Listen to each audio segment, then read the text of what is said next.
지난 2002년에는 우리나라의 월드컵도 있었지만은 동계올림픽이 미국의 솔트레이크 시티에서 있었습니다. 그때 쇼트트랙의 1000m에서는 아무도 예상하지 못한 일이 일어났습니다. 우승 후보가 즐비했습니다. 김동성, 안현수 선수 같은 선수들이 진을 치고 있었기 때문입니다. 그러나 아무도 주목하지 않았던 한 선수, 호주의 브래드 버리라고 하는 약간 어리버리한 선수가 있었습니다. 아무도 주목하지 않았습니다. 그런데 그는 지난 대회 예선도 탈락하고 목뼈도 부러졌었습니다. 그리고 부정 출발하는 가운데 탈락 위기에 처하기도 했습니다. 함께 경쟁하는 자들이 너무 쟁쟁해서 그는 다 그 빛에 가렸습니다. 리자준, 안톤 오노, 김동성, 안현수 모두 우승 후보밖에 없었습니다. 이변이 일어났습니다. 중결승전에서는 김동성 선수가 그만 넘어지는 바람에 통과했습니다. 결승에서도 그는 꼴찌로 가고 있었는데 반바퀴를 남겨두고 앞서가는 선수들이 넘어지기 시작했습니다. 리자준이 오노의 다리를 걸어 넘어졌습니다. 오노는 넘어지면서 옆에 가는 안현수 선수의 다리를 잡아 당겼습니다. 넘어졌습니다. 나머지 한 선수는 덩달아 또 넘어졌습니다. 정신 차리고 보니까 그는 1등이었습니다. 호주 역사상 첫 금메달을 그렇게 안겨주었습니다. 인터뷰하는데 기가 막힙니다. 무슨 일이 벌어졌는지 모르겠는데 전부 다 넘어져서 내가 1등했다고. 도저히 안 될 것 같은데 예상을 깨고 이루어지는 일들이 우리 삶 속에 일어납니다. 세상 사람들은 그것을 뭐라고 하지요? 운이 좋다 그렇게 말합니다. 그러나 우리는 전혀 다른 표현을 쓰지요. 바로 하나님의 은혜라고 그렇게 표현합니다. 우리 인생에 희망이 있는 것은 항상 하나님의 은혜가 함께하기 때문입니다. 베드로는 이미 가망이 없었습니다. 주님을 3번씩이나 모른다고 부인했으니 이제는 다시 새롭게 하여 제자의 그 일들을 계속할 면목이 없었습니다. 주님을 다시 만날 용기도 없었지만 그는 갈릴리로 갔습니다. 주님을 기다리면서 고기를 잡았는데 그 잘 잡던 고기마저도 지난밤 동안에 한 마리도 잡지 못하는 그런 좌절을 경험합니다. 뭐 되는 일이 없었습니다. 그런데 주님께서 그를 보고 계셨습니다. 주님의 말을 듣고 그는 그물을 배 오른편으로 던질 때 153마리라는 어마어마한 양의 고기를 잡았습니다. 그는 주님을 향해 달리기 시작했습니다. 안 될 줄 알았는데 되었습니다. 끝인 줄 알았는데 시작이었습니다. 주님이 포기하신 줄 알았는데 기다리고 계셨습니다. 꼴찌인 줄 알았는데 도착하고 보니 1등이었습니다. 책망하실 줄 알았는데 도리어 피곤하고 지친 그를 먹여주셨습니다. 주님이 주신 고기와 떡을 정신없이 먹었습니다. 배가 불러왔습니다. 드디어 오늘의 말씀은 이렇게 시작됩니다. 조반 먹은 후에 15절 말씀 우리 다 같이 읽겠습니다. 그들이 조반 먹은 후에 예수께서 시몬 베드로에게 이르시되 요한의 아들 시몬아 네가 이 사람들보다 나를 더 사랑하느냐 하시니 이르되 주님 그러하나이다. 내가 주님을 사랑하는 줄 주님께서 아시나이다. 이르시되 내 어린 양을 먹이라 하시고. 오늘 우리는 은혜 조반을 먹으러 왔습니다. 주님께 나오는 자는 절대로 줄이지 않을 것입니다. 요한복음 6장 35절이 말씀하십니다. 같이 읽습니다. 예수께서 이르시되 나는 생명의 떡이니 내게 오는 자는 결코 줄이지 아니할 터이요 나를 믿는 자는 영원히 목마르지 아니하리라. 아멘. 주님은 어떤 경우에도 우리를 먹이십니다. 먹이실 떡을 준비하고 계십니다. 어떤 상황에서도 원수의 목전에서도 우리에게 상을 베푸시는 주님이십니다. 베세다 광야의 굶주린 군중 5,000명도 주님이 먹이셨지만 외로운 사렙다 과부도 먹이셨습니다. 그리 시냇가에 고립되었던 엘리야도 까마귀를 통해 먹이시는 주님이십니다. 그러나 우리의 관심이 먹는 것에만 머물러 있어서는 곤란합니다. 주님의 관심은 사실은 먹이는 것 자체에 있는 것이 아닙니다. 조반 먹은 후에 말씀하실 그 말씀 속에 주님의 마음이 담겨 있습니다. 우리는 인생 여정에서 여러 가지 주님의 공급과 은혜를 경험합니다. 그래서 그렇게 은혜를 받으면 간증합니다. 그 간증의 내용을 대부분 보면 주님이 나를 채워주셨다. 질병 가운데 있었는데 건강을 채워주셨다. 가난 가운데 있었는데 물질을 채워주셨다. 고독 가운데 있었는데 주님께서 사람을 붙여주셨다. 뭐 이런 간증들이 대부분입니다. 근데 여러분, 그런 간증으로 끝난다면 아무런 의미가 없습니다. 주님이 먹여주신 조반에 관한 간증, 우리에게도 지금까지 살면서 수많은 조반에 대한 간증이 있었습니다. 그러나 더 중요한 간증은 조반 먹은 후에 나타납니다. 어떤 경우에도 주님께 나아가서 주님이 주시는 은혜를 받으실 수 있기를 바랍니다. 그러나 더 중요한 것은 조반 먹은 후에 나를 향하시는 주님의 말씀에 귀를 기울여야 합니다. 주님은 이렇게 베드로에게 물었습니다. 네가 나를 사랑하느냐? 네가 나를 사랑하느냐 질문하십니다. 우리 인생의 진짜 중요한 문제는 사실 먹는 것이 아닙니다. 응답을 받는 것이 아닙니다. 문제를 해결하는 것이 아닙니다. 하나님이 주시는 공급을 체험하는 것, 그것이 인생의 목적이 아닙니다. 어떤 경우에도 내가 주님을 사랑하느냐 하는 것, 바로 그것이 가장 중요한 문제입니다. 그래서 주님 물으십니다. 네가 나를 사랑하느냐? 이 말 속에는 주님의 마음이 담겨 있습니다. 나는 너를 사랑한다. 네가 비록 나를 부인했지만 나는 너를 여전히 사랑한다. 여전히 변함없이 너를 사랑하고 그랬기에 채워주었다. 먹여주었다. 어젯밤에도 네가 좌절 가운데 있을 때 나타나서 고기 잡도록 해주었다. 나는 너를 사랑한다. 그런데 너는 나를 사랑하니? 이게 주님의 질문이십니다. 3번 물으신 것은 3번 부인한 베드로의 배반을 기억하게 하기 위함입니다. 3번씩이나 나를 부인하고 그렇게 나를 떠나갔지만 나는 끝까지 너를 사랑한다. 네가 나를 사랑하느냐? 이렇게 묻고 계십니다. 그런데 주님이 네가 나를 사랑하느냐 하는, 한국말로는 사랑으로 되어 있지만 그 사랑이란 말은 여러 헬라어의 말 중에 하나님의 사랑을 의미하는 아가페의 사랑으로 사랑하느냐 물으십니다.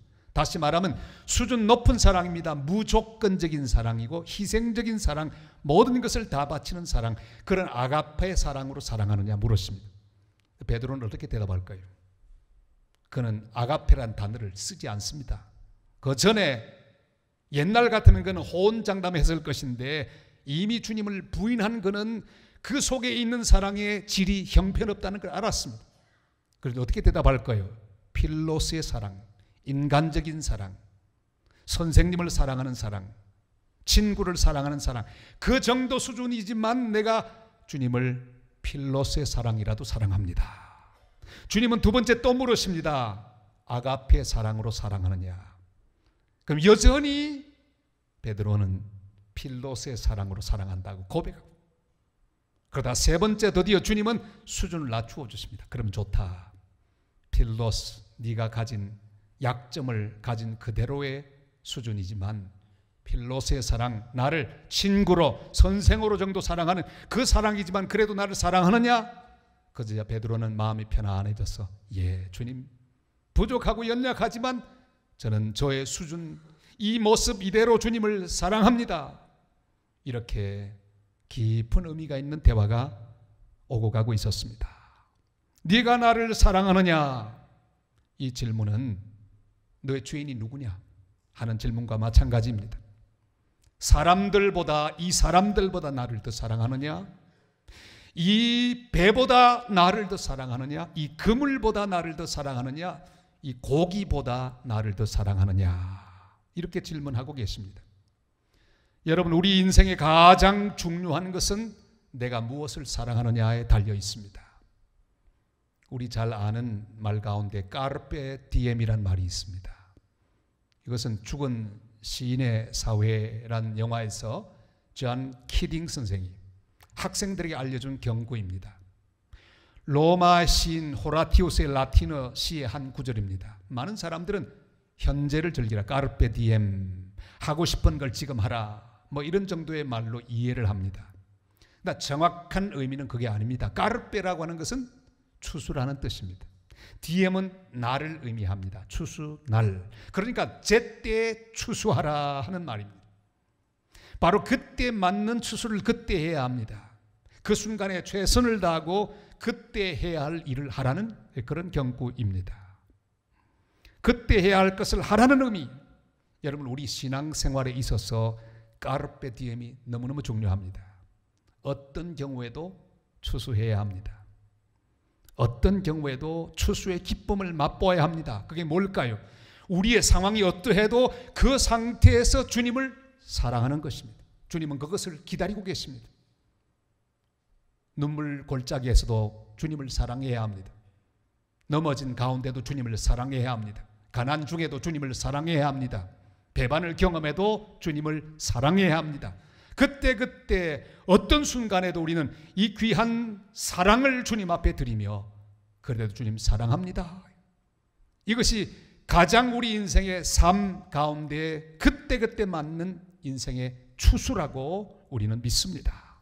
다윗도 그랬습니다. 가장 어려웠던 순간, 사울에게 도망 다니며 죽음 고비를 지난 다음에 했던 고백이 무엇입니까? 나의 힘이 되신 여호와여, 내가 주를 사랑하나이다. 귀한 추수를 했습니다. 하나님이 기뻐 받으셨습니다. 느헤미야 선지자는 울고 있는 백성들에게 말합니다. 여호와를 기뻐하는 것이 너희의 힘이니라. 넘어진 자리에서도 하나님을 사랑해야 합니다. 실패한 자리에서도 주님을 사랑하는 것, 이게 우리 인생의 추수입니다. 오늘 삶의 자리가 어떠하든지 어떤 상황에 있든지 이 모습 이대로 주님, 내가 주님을 사랑합니다 고백하는 성도들이 되시기를 바랍니다.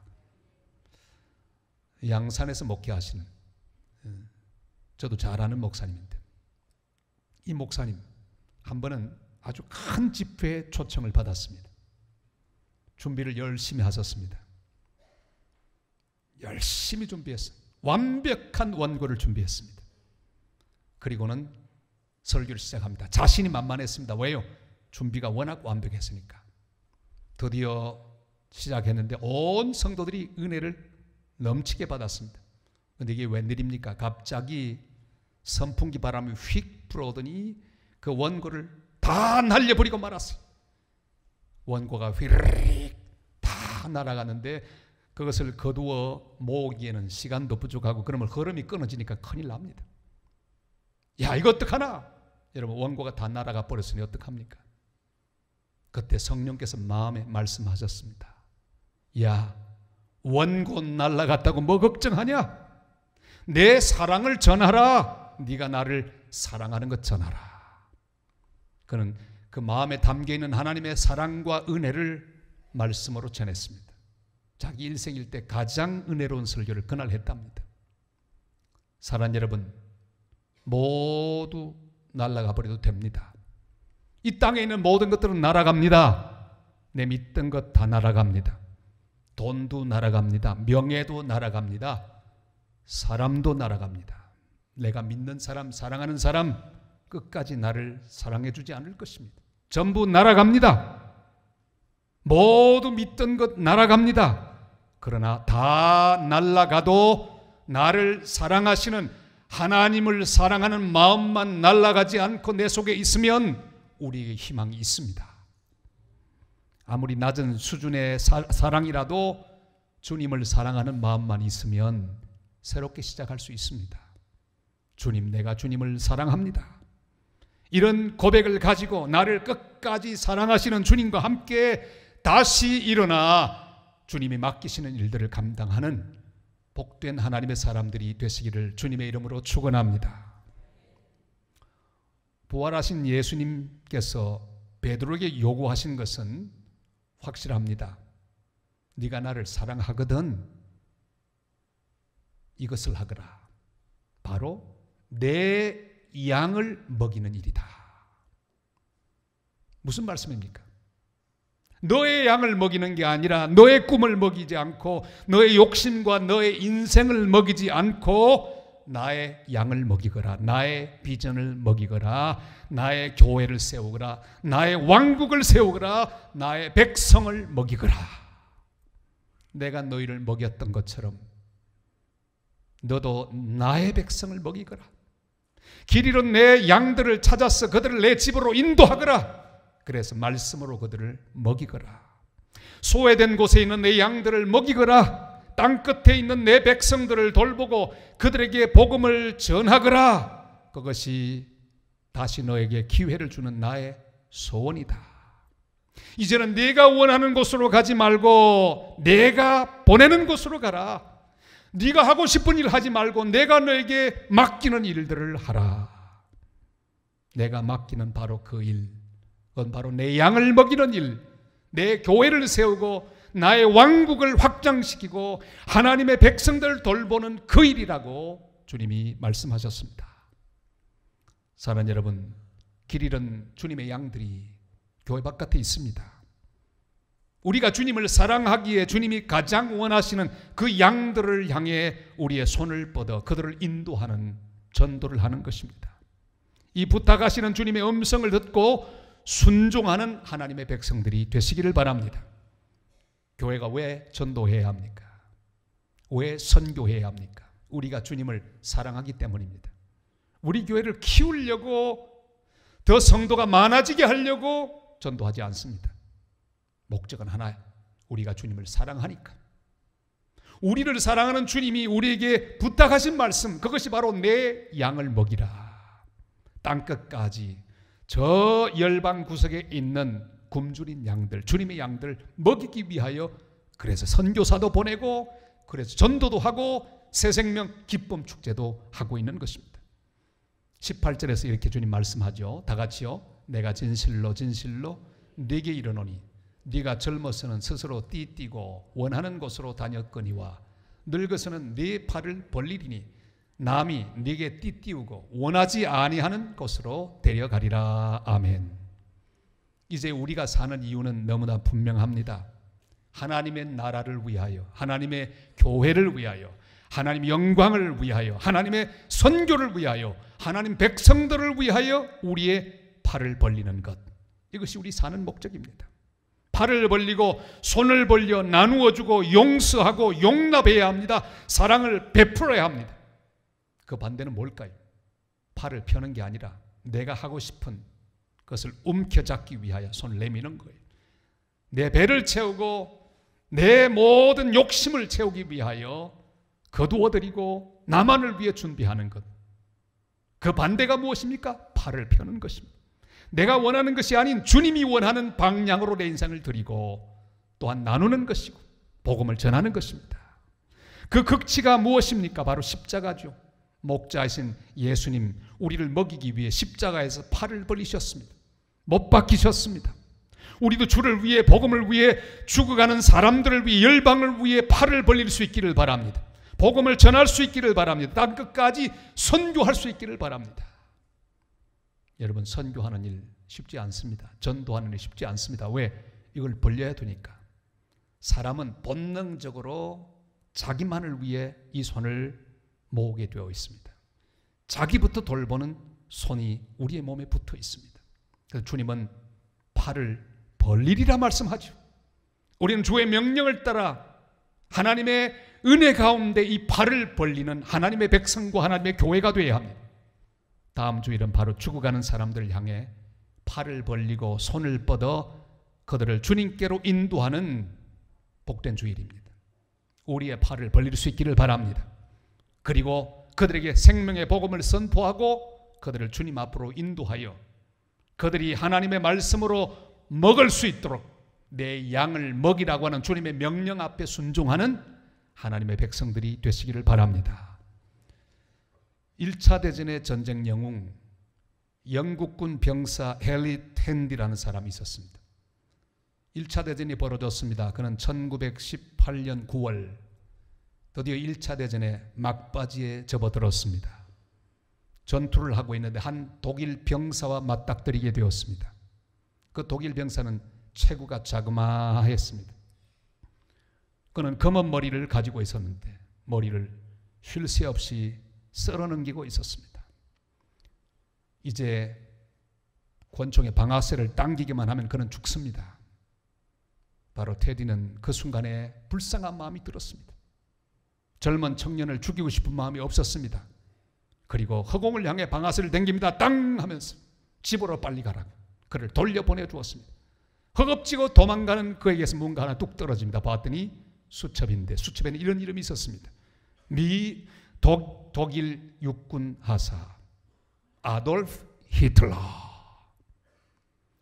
정확하게 그로부터 20년 뒤 히틀러는 2차 대전을 일으켜 수많은 사람들을 죽음의 구렁텅이로 몰고 갔습니다. 그것을 보고 헨리 텐디는 얼마나 후회했을까요? 어떤 후회를 했을까요? 왜 그때 내가 죽이지 못했던가? 죽였으면 2차 대전 일어나지 않았을 텐데 괜히 살려줬구나. 여러분, 히틀러는 그렇게 살면 안 되는 사람이었습니다. 특별히 그를 불쌍히 여겨 살려준 그런 생명이었습니다. 그랬다면 또 다른 사람을 살리기 위해 마땅히 힘쓰며 살아야 할 사람이었습니다. 베드로가 그랬습니다.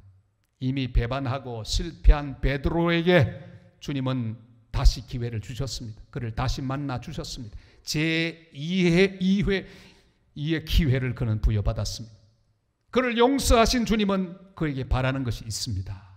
그가 주님의 양을 먹이는 삶을 사는 것입니다. 주께서 살려주셨으니 또 다른 사람을 살려주는 사람으로 사는 것입니다. 주님은 우리를 죄에서 구원하셨습니다. 사망에서 생명으로 옮겨주셨습니다. 무가치한 존재에서 쓸모있는 존재로 바꾸어 주셨습니다. 바로 우리가 또 다른 사람을 먹이고 또 다른 사람에게 복음을 전하고 선교하고 구원하는 삶을 살도록 우리를 다시 살려주셨습니다. 사랑하는 성도 여러분, 부활하신 주님은 우리를 갈릴리에서 기다리고 계십니다. 우리 약함과 부족함에도 불구하고 포기하지 않고 기다리고 계십니다. 다시 기회를 주시기 위하여 기다리십니다. 어떤 상태에 있든지 어떤 수준에 있든지 오직 주님을 사랑한다면 우리는 주님 앞에 이 고백을 해야 합니다. 주님, 내가 주님을 사랑합니다. 그리고 주님의 음성을 들어야 합니다. 내 양을 먹이라. 주님 사랑한다면 주님이 사랑하는 양들을 먹일 수 있기를 바랍니다. 내 양을 먹이지 말고 내 욕심을 먹이지 말고 내 꿈을 먹이지 말고 내 야망을 먹이지 말고 오직 주님의 양, 주님의 비전, 주님의 사역, 주님의 뜻을 이루어드리는 복된 하나님의 사람들이 되시기를 바랍니다. 그리하여 주님께서 나를 통해 이루시기를 원하는 귀한 사역들을 펼쳐나가는 복된 주님의 사람들 다 되시기를 주님의 이름으로 축원합니다.